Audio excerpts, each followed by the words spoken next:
Hi friends, this is a follow-up to our conversations on money, power, and sexuality. And what I want to say is that, first of all, this is a universal topic. It's relevant for everybody. It's not only something that people who are in the position of learning to be teachers or teachers need to explore. But really what's important is that before we touch that topic, we open up the conversation of shame, guilt, and hiriotapa, or the skillful use of remorse and wise reflection and restraint. So let me digress for a moment and talk about these topics, the difference between guilt, shame, and wise reflection and remorse. The Buddha and the Buddha's teachings are built upon the principle, the Pali words of hiriotapa, which is this recoiling back in the face of the potential of causing harm, and this conscious regret when there's been a mistake. And one of the characteristics of these qualities is that they do not center around a bad person. They look at things in terms of cause and effect. That when you do this, there's that result. And when you do that, there's this result.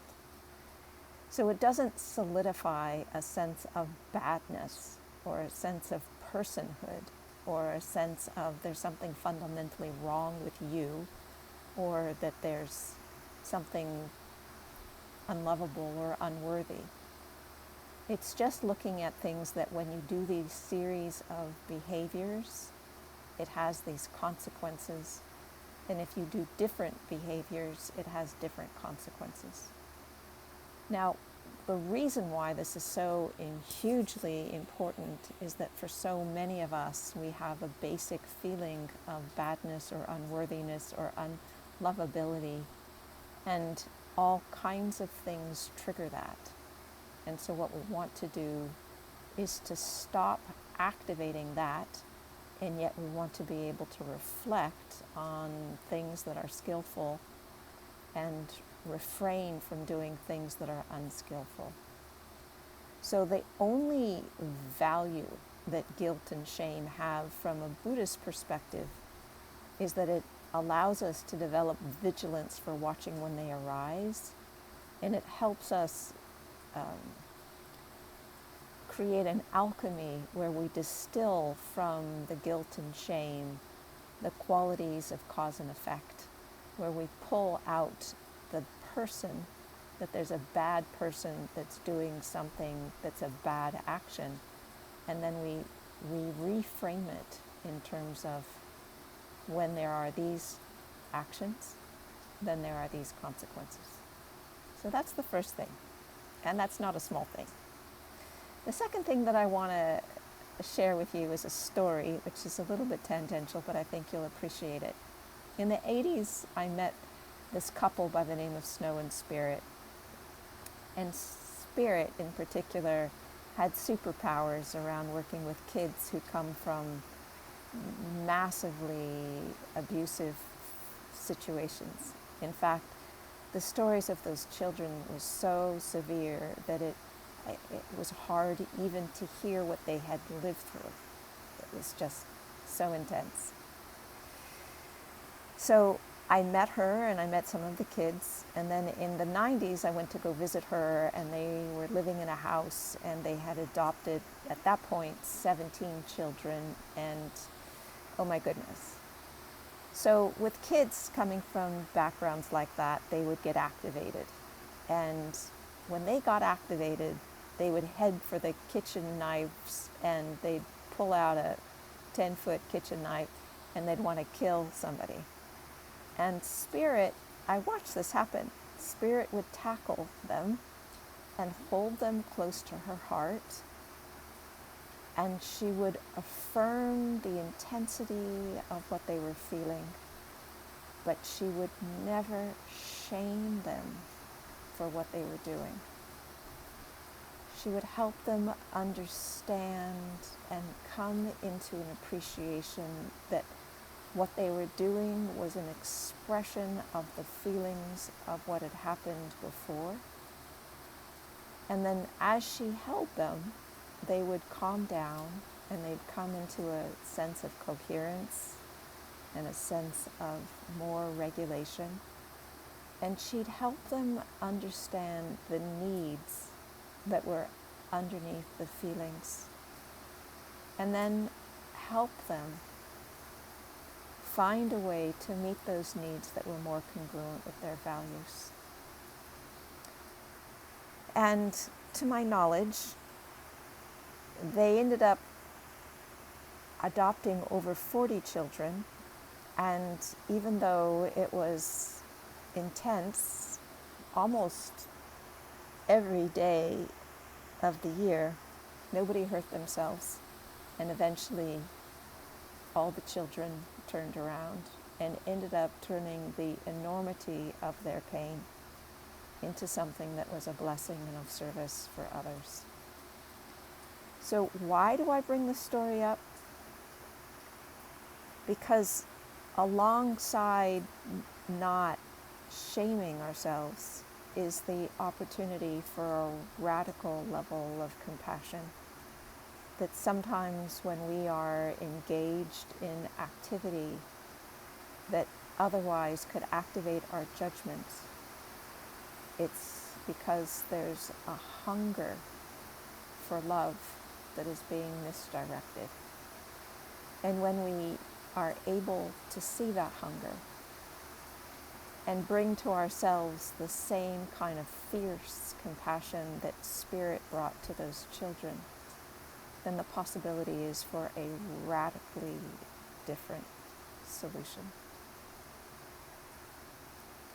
So I loved the talk that Jack Kornfield gave and the myriad of examples that he gave and the openness and the candidness with which he spoke about many different elements of this.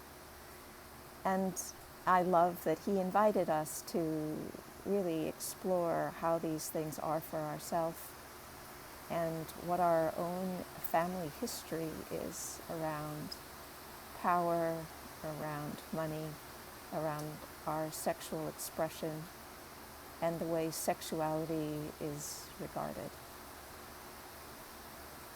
And I have another story.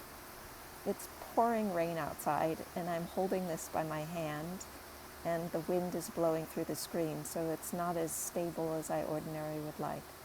But here we are.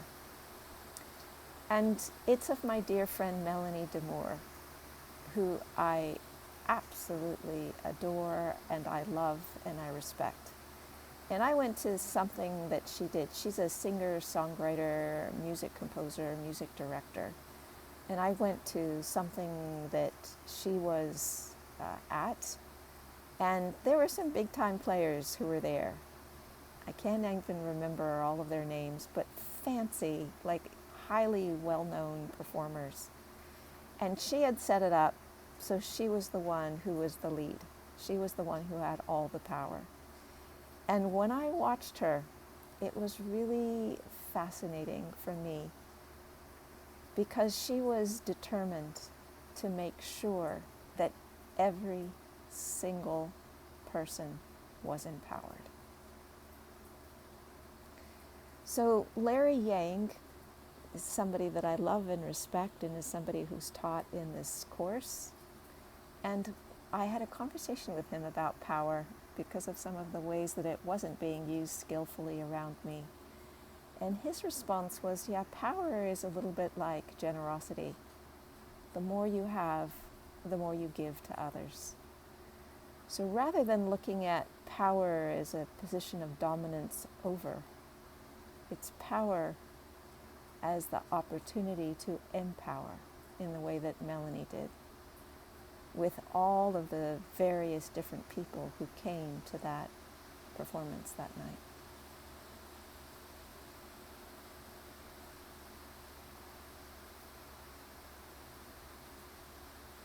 And let me just share one more story. It's my experience with money over these last many years. So I started meditation as a layperson. And as a layperson, I almost exclusively went to dana-only retreats and was profoundly grateful for the opportunity to practice and to be able to go independent of how much or how little money that I had available to me. And then I ordained. And as a monastic, it was against my precepts to handle money. I didn't have any access to money myself personally. I didn't have a bank account.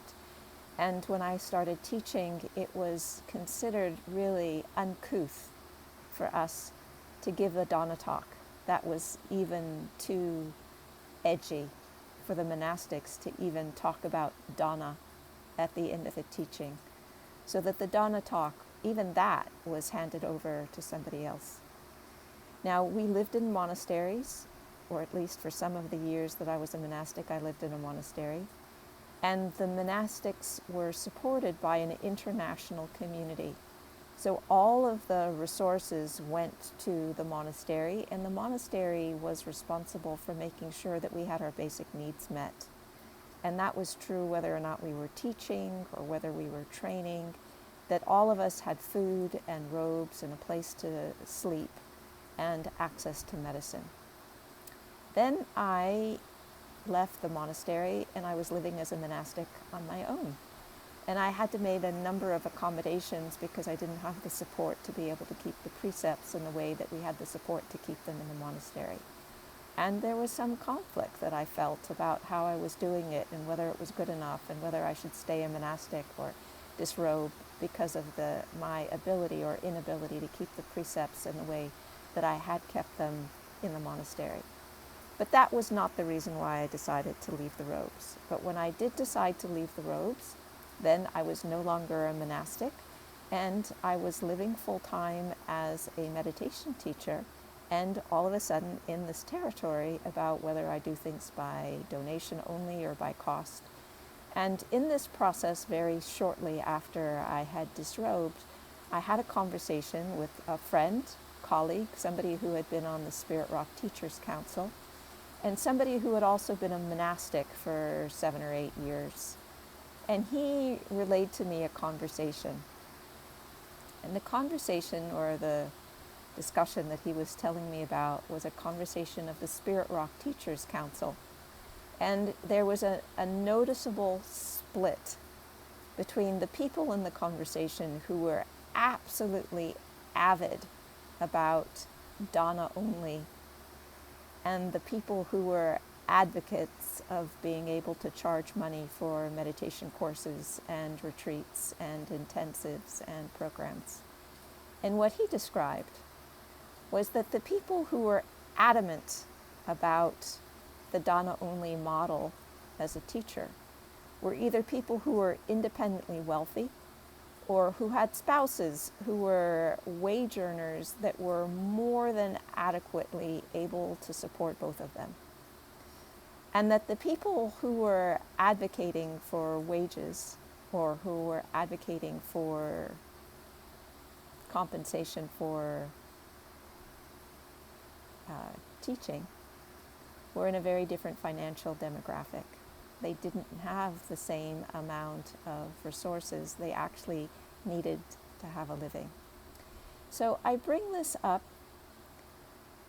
to really illuminate the fact that there isn't one way. In my one lifetime, I've experienced all these different ways.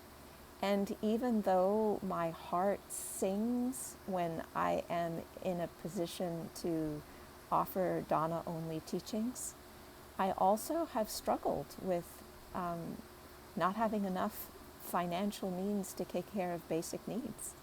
And I've struggled like that for a long time. So when we take care of ourselves, when we are really open and reflecting on the various different things that all of this stuff represents, there isn't a single right answer. But there is the willingness to touch the truth of the territory and inquire what's really going on. and to be able to do that with a level of radical honesty and willingness to even accept and notice the things that arise in our mind that are not things that we feel proud about. But it's important that we recognize it. It doesn't mean that we have to identify with it. It doesn't mean that we have to act from it, but we need to be able to see the whole picture. So the topic of money, power, and sexuality is rich.